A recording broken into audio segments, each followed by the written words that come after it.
Hey everyone, welcome to another episode of Josh Wonders Why.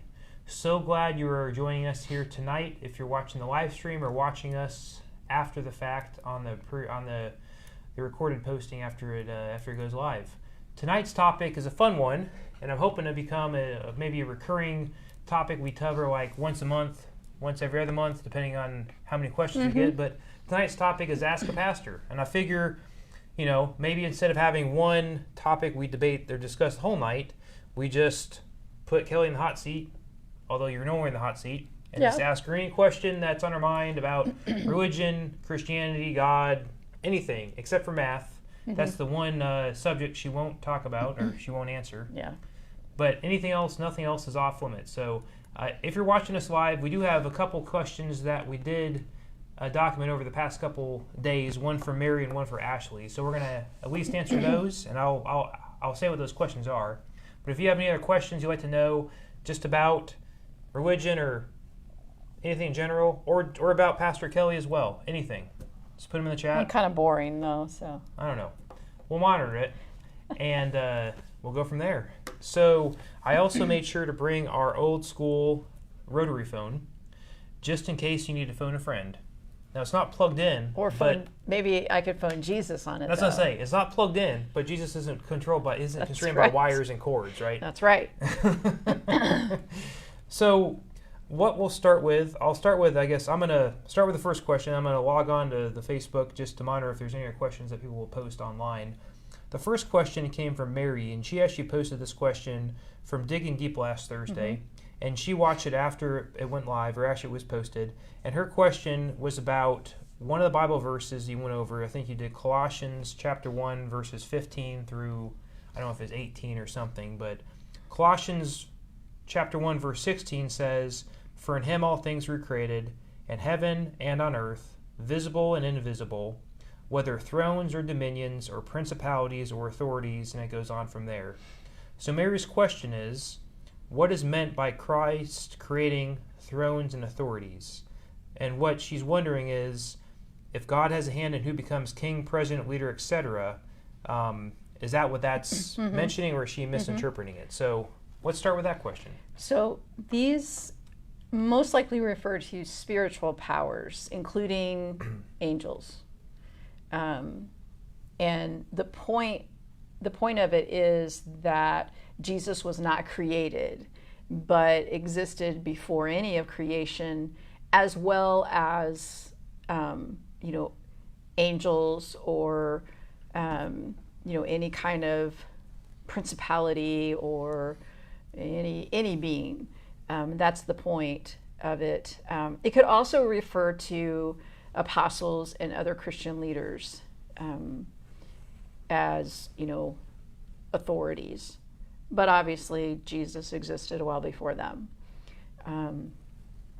Now, I personally don't believe that God interferes in elections. I think God allows us to do what we want, and that includes who we elect.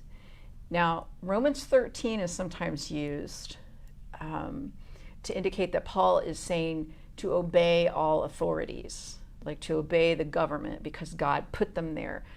But that would go against what Jesus taught and did. Jesus was willing to stand up to religious authorities or to political authorities. We aren't commanded to go along with the powers that be, especially if they order immoral activities. Okay. Well, what did he? I guess the one other verse that comes up that I was thinking about is when he says, "Give to God what is God, and give to Caesar what is Caesar's." Right. So that's what Jesus said. Yeah, that's what Jesus said. So I feel like in that way, he's sort of saying, in some way, obey the human authorities, but also obey the. Yeah, Paul was saying, pay your taxes. You got to follow the law. You can't go around committing violent acts, trying to overthrow the authorities in that way. But Paul's not saying that you have to obey or that you must declare your allegiance to a country. Your allegiance is to Christ, and you can choose to disobey the government, the law, but then you'll have to submit to punishment, because what he says there is to be subject to the governing authorities is what he says. It doesn't say you have to obey them, but I think, he's saying, look, being a Christian doesn't mean that you are above the law. We still have to live in society together. And so you are still under, government laws. But, sometimes it's the right thing to do to disobey authorities and to get into good trouble, as they say. But you have to expect the consequences for it. You can't then hole yourself up in your house and shoot at the police when they come for you. That's not Christ-like either. I actually got probably a good example from the Old Testament about Daniel and not worshiping. Right, exactly. Yeah. And Shadrach, Meshach, and Abednego. And, that's right. So some Christians use that passage, that Romans 13 passage, to say, well, God has appointed the government, and so we have to obey it. And but I find that they only say that when their candidate got elected. So you may have said, what is the take on, does God appoint certain religious leaders, like the Pope or the head bishop? I don't know what. No, I don't believe that. Okay. I believe that men appoint, religious authorities, and sometimes women get to as well, but not as much. Okay. Yeah, I don't think. God calls people into ministry, okay, and they may be in a position of authority, when elected by people. So he calls them into, what'd you say? Calls them in ministry, but then it's, through the people and decisions and elections or whatever that they get. Whatever, So get, when a bishop is chosen in the United Methodist Church, and we don't have like one bishop, we have a council of bishops, but they are elected, and they don't sit around and wait for God to send down an email or a text. This is who you should choose. Sure. People make that decision. Yeah. So if you go to the Pope, I don't know. I think it's believed that. Yes. He is chosen by God through the papal committee, but he was probably called to ministry to become to do his ministry wherever he is in the world, and then it's this papal body that elects him. Yeah. Under the thought that God is guiding him to elect him, but and we hope that God, that people are seeking the Holy Spirit, seeking God's guidance when religious authorities are elected or ordained.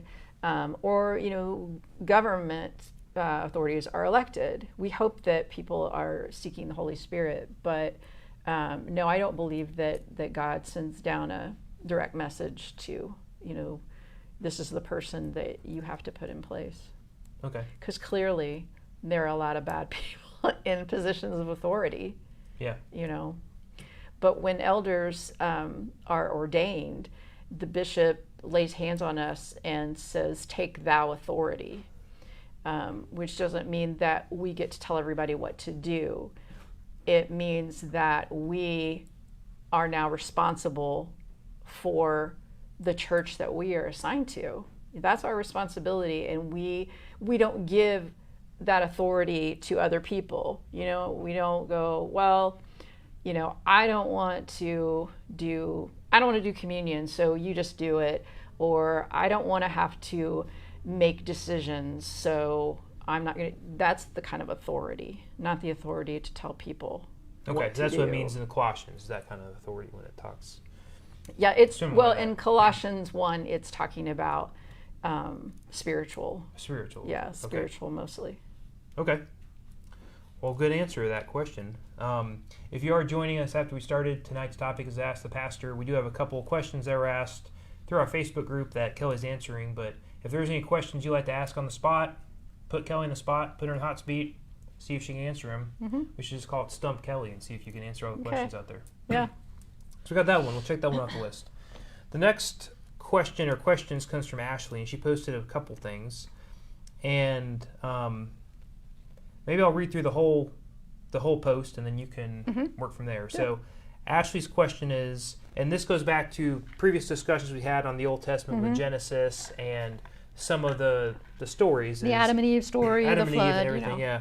If much of the Bible is actually myth or history retold from the victor's point of view, and former margin notes rewritten in the text by scholars and edited and translated, how can we be sure any of it is true?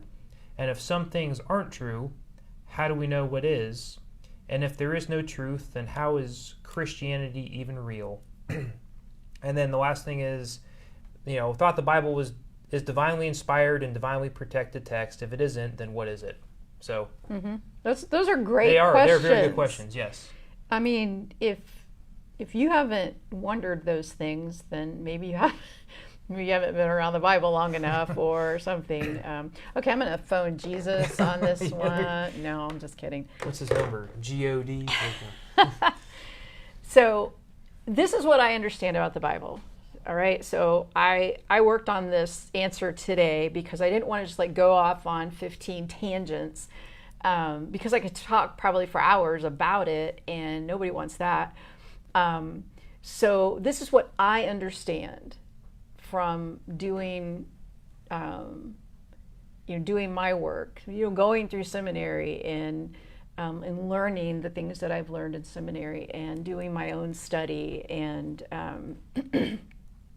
because I've had a lot of these questions and, for a lot of people, they are deal breaker questions, That's why a lot of people do not want anything to do with Christianity because of the things in the Bible that are so hard to wrap your mind around. That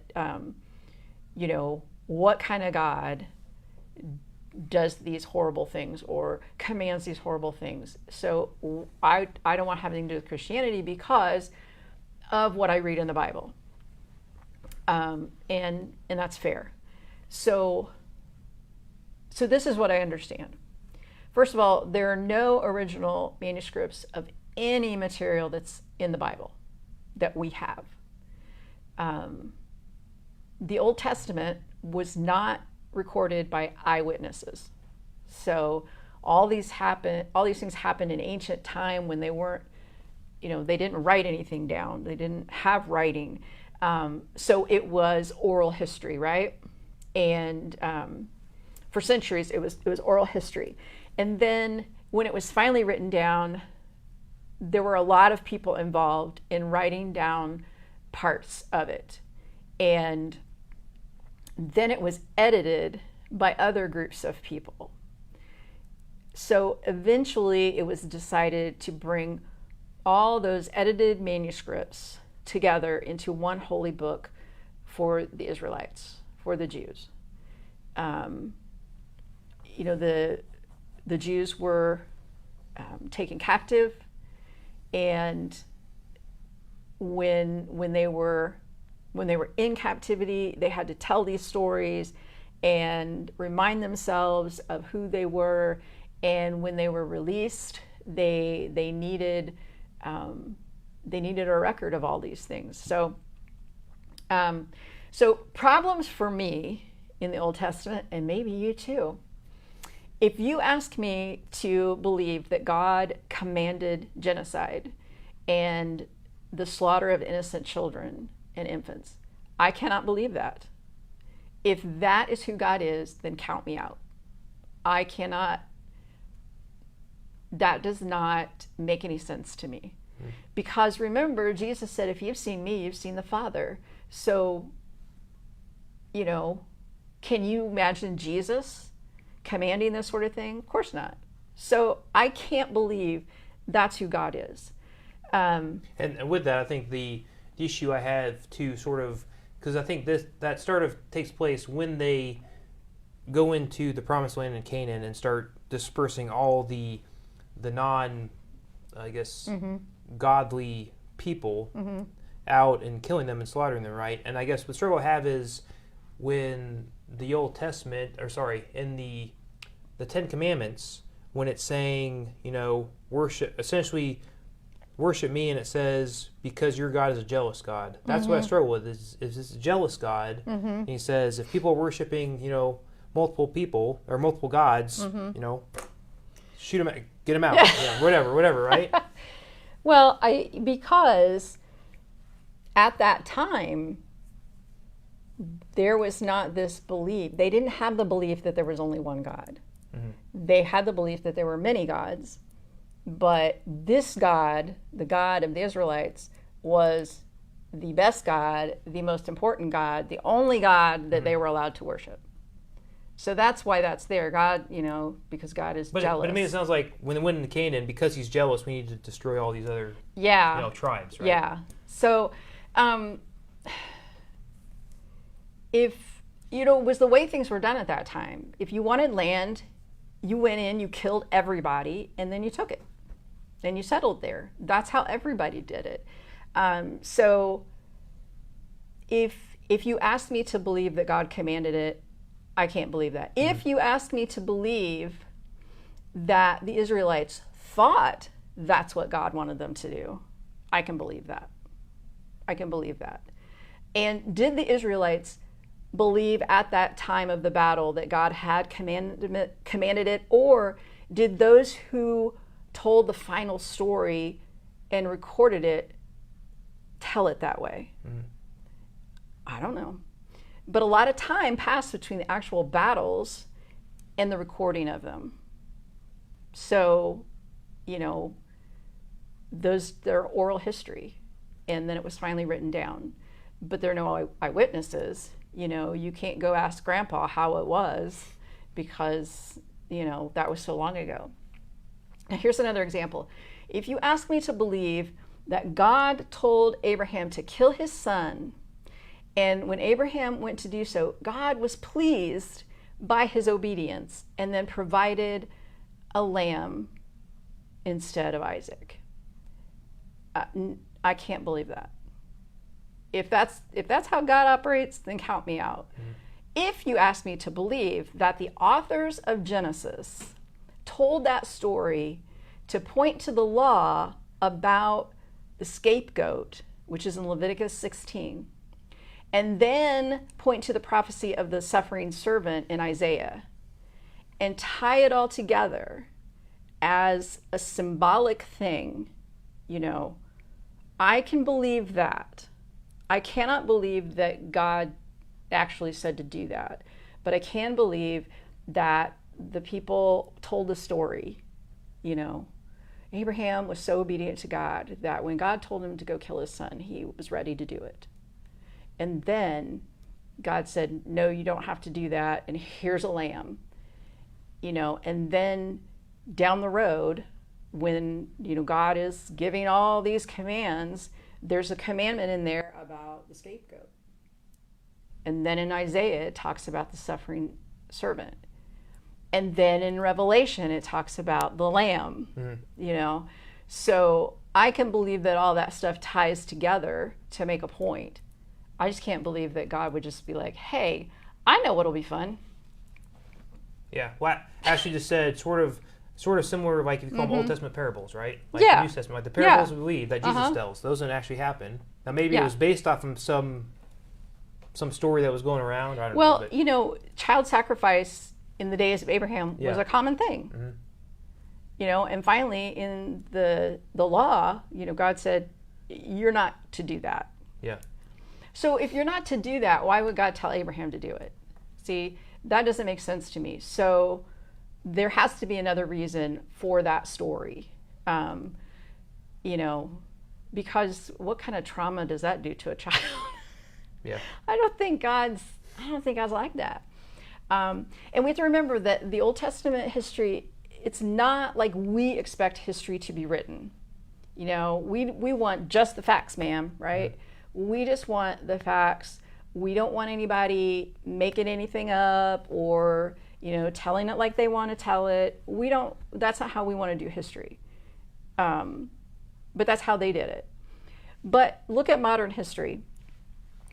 It was written in history books that our forefathers in this country believed in manifest destiny, that God had given them this country and all that was in it, and it was for them, and they were supposed to,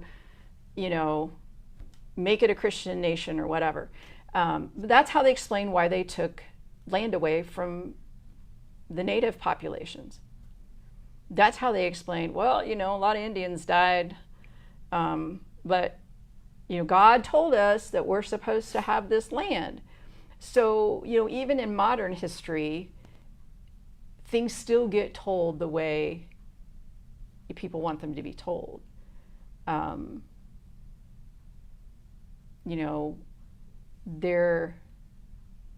not going to go there. I'm not going to go there. Okay. I almost went to where we were talking before we started this, and I almost went there, and I'm not going to go there. Okay. Maybe for another time. Why. But did God really tell them to do that Yeah. to the native people? No, of course not. Okay, so the New Testament. The New Testament is made up of mostly correspondence between early Christians, and a lot of it has no proven author. Matthew, Mark, Luke, John, we don't know who wrote them. It wasn't named after the authors? No. Oh, that's disappointing. Mm-hmm. Yeah, I'm not sure about Luke. I mean, because he was a doctor. I would he trust was a his doctor. account, right? Yeah, he wrote Acts as well, right? And he supposedly wrote Acts too. So maybe, I don't know. Didn't he travel with Paul? Was he or? He traveled with Paul, but Yeah. he didn't know Jesus. Yeah. So the authors of the Gospels were not eyewitnesses. They took material from different sources and and wrote their Gospels. And the Gospels do not agree on specifics, like how many women went to the tomb. Oh, well, he says it was 1, he says it was 3, They don't agree on specifics, and they don't tell the stories in chronological order because they're not the same. They're not consistent from one gospel to another. But it wasn't plagiarism in those days to write under the name of somebody else. Like if you're Joe Schmo and nobody's going to read your stuff, but you write it and you say Peter wrote it, then people are going to read your stuff. I mean, I'm not saying that's how all the New Testament was written. I'm just saying that nobody batted an eye, but we're like, oh no, that's plagiarism. You got to be kidding me. So the Gospels weren't intended to be read as a chronological history. The authors retold the story of Jesus in a particular way for a particular audience with a particular message for that audience. And the Gospels were written decades after Jesus. And like I said, not by eyewitnesses. So I do not believe that Scripture was divinely dictated or protected from errors. Could God have done so? Of course, God can do anything. But that doesn't make much sense to me. There are too many discrepancies, And the discrepancies don't bother me. It only bothers me if you tell me that it has to be literal. Mm-hmm. Then that's going to bother me. And that bothers a lot of people, Christian or not Christian. I can't believe any of it because you got these weird things in here that don't make any sense. So like the Exodus, there's no archaeological evidence that there was an exodus of 1 million people. That would have left a footprint. Well, plus aliens made the pyramids too, right? What? Plus aliens from outer space made the pyramids too. Right, yeah. But were there like several smaller migrations of people? Sure, that makes sense. Did the flood cover the whole earth as we know it? There's so many people that try to explain that. They try to explain that here's the way it could have happened if the flood covered the entire earth. And scientists are going, that's not possible. Like the laws of nature do not allow that to be a possibility. But could the flood have covered the earth as they knew it, where it was small and flat? Yeah. Sure. So I believe the Bible is a book of wisdom that we're supposed to learn from. Some of it is how not to do things, right? Yeah. But if we read it and we take it literally, if we take it at face value, we miss the wisdom. And so can something be true but not factual? I'm not supposed to be answering these questions tonight. Something be true but not factual. Okay. I assume the answer is yes. Facts are things with undisputable evidence. Yeah. Right? Okay. I know we get, yeah. But truth is based on personal beliefs and experiences. So can we prove the resurrection of Jesus? No. All we have are testimonies that we either believe or we don't. But if we want to do like a truth versus fact thing, let's take the story of Jonah. Because Jonah is a great story. Could the story of Jonah have really happened to a real person named Jonah? Sure, God can do anything, right? Including having someone in the belly of a fish not being digested and being able to breathe. Sure, God can do anything. But what if it's just a fable, like a morality tale? Does it matter if Jonah was a real person or not? The message of Jonah is that God doesn't discriminate, because Jonah didn't want the Ninevites to be spared. And he was mad when God spared them. So I think people who heard that story originally thought it was hilarious, just like we should, because, man tries to run away from God. Well, that never goes well. Then he gets swallowed by a fish. Oh, right, like that happens. That's funny. That's funny. He gets swallowed by a fish and then he gets spit out. And Jesus, refers back to Jonah, 3 nights in the belly of the whale, 3 nights in the earth, But that doesn't make it a true story. It can still be a fable that has truth in it. So, he gets swallowed by a fish and survives. Then he goes up the mountain to watch the wrath of God rain down on Nineveh, because he gives this really bad sermon. He goes, all right, God says you have to repent or you're going to perish. Bye. Peace out. And then he goes up on the hill. They all repent despite the horrible message, the way the message was given. And so God spares them. And Jonah gets mad and pouts. And then a tree grows over him and shades him. And that's comedy. Yeah. But the point is that God does not discriminate. We don't get to decide who deserves salvation or not. That's the point. And the humor of it helps get the point across. Think of Aesop's fables. We don't really believe that a mouse, talked to a lion and took the thorn out of his paw. But the comedy of that helps get the point across. Okay. So I believe that Jesus is who the Gospels say he is. But I can't prove it because I don't have Jesus in the flesh here to ask. And I don't have any proof. I believe in the resurrection, but I don't have any proof. So I believe the Old Testament points to the Messiah, and the overarching story of God's love for all of us and God's mercy and grace that's available to all of us, I think, is the overarching story of the Bible. It doesn't matter if Jonah was a real person. It doesn't matter if the Gospels tell the stories in different orders. It matters that Jesus was resurrected. We don't worship the Bible. The Bible is a collection of ancient writings. We don't worship that. We worship God. I don't have to believe that God dictated the Bible to be able to believe in its truths and to gain wisdom from it.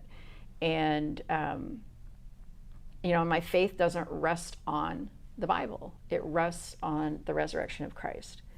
So that's where we have to we have to make our own decisions on what we believe and why we believe it. So, but the Bible to me doesn't have to be factual and literal to be effective. It's more effective if you look at it as a book of wisdom and figure out what the wisdom is. You know, we have the Holy Spirit that helps us understand what we read. But even so, it's really hard to read because it's ancient. And we don't write that way anymore. Nobody writes that way. So I'm not saying that the whole Bible is myth. I'm saying that there's some mythological overlap in the creation stories and the flood. But like I said earlier, it was their version of it. And the in your face to the Babylonians, our God's better than your God. Yeah. So I feel like also the Old Testament was a people trying to make sense of God and what he was trying to have them do, right? They were trying to make sense. Yeah, trying to make sense of it. Interactions. There were some prophets in the Old Testament and so on and so forth. The New Testament is somewhat like that, but they're people that have interviewed or reviewed or documents from eyewitnesses of Jesus, right? And they're trying to unpack that. So it's more, I guess, it's not like we're trying to understand what God's talking about, you know, trying to interpret that, but they knew people or they read writings about people that interacted with Jesus, you know, 50, 100 years prior, and they're basing, you know, it's a little bit different in that respect, I guess, if that makes sense. Yeah, so Luke traveled with Paul. Yeah. And that's how he got all his information. And in his gospel, he used other sources besides just what Paul would have told him. Yeah.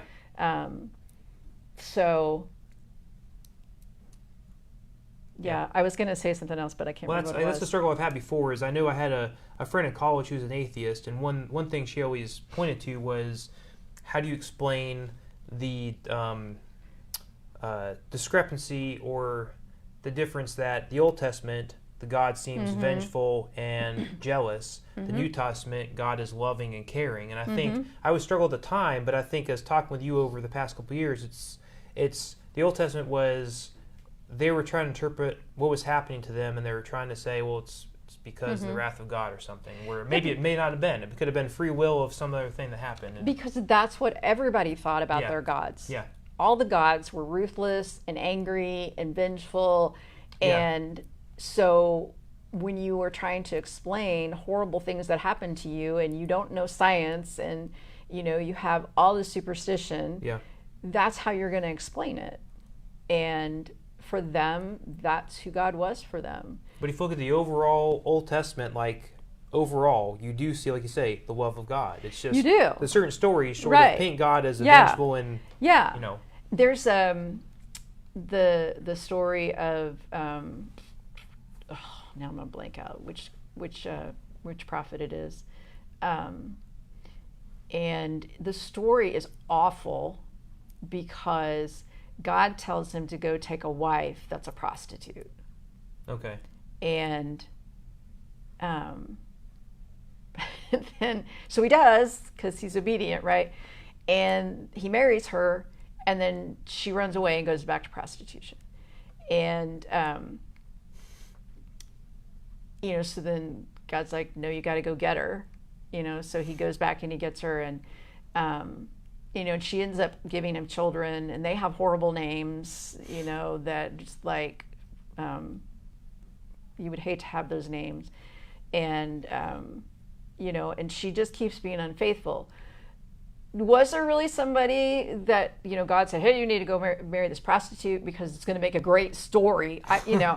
But it is a great story because she represents Israel, and that Israel kept cheating on God, you know, kept going away, and yet God would go after her, and bring her back. So, you know, there's stories like that, and you read them at face value, you're just like, what the heck, you know? Like, Well, like the command to, well, if she gets raped, then she has to marry the rapist, or the rapist has to marry her. I mean, that was just a different time. Yeah. And, yeah, that's horrible, but otherwise she was going to be destitute. I mean, that's awful. But we have to remember that was the time. That doesn't mean that's how it should be today. Yeah. Just like we shouldn't stone our children when they disobey us, no matter how much they might deserve it. I'm joking. Well, that's interesting. I appreciate you going through that and answering those questions. It's been enlightening. We should do this again sometime. Sure. Yeah, keep them coming. So what we'll try to do is I like to do this segment, Ask a Pastor, maybe, we'll see, I don't know, we'll see once a month, but just a time for people to ask questions. Is it Hosea? I don't know. We'll give people that time to ask questions. One thing I also want to do, just to help us have this discussion, maybe to continue the discussion about the Bible, is we talked in August about Genesis. What I have to do is maybe once a month, we just look at another book of the Bible and just unpack it. What was the purpose of this? Why are these stories in here? Are these real? Are these legends? What's real and what's fake? So what I'd like to tackle next month is we'll tackle Exodus. We'll just go through the Old Testament. Oh, fun. Yeah, it's gonna be I fun. can't wait to get to Numbers. Maybe we'll skip over the ones that just have numbers in them. It was Hosea. I just Hosea. couldn't remember his name. Hosea, and her name was Gomer. Oh, okay. Mm-hmm. And then okay. they had a son, and the name that he was given is God sows. And then they had a daughter, and her name was Not Pitied. I mean, this is the meaning, obviously, not the Lo Ruhamah, but it means no pity. So, and then they had another son, and his name was Lo Ami, and that means not my people.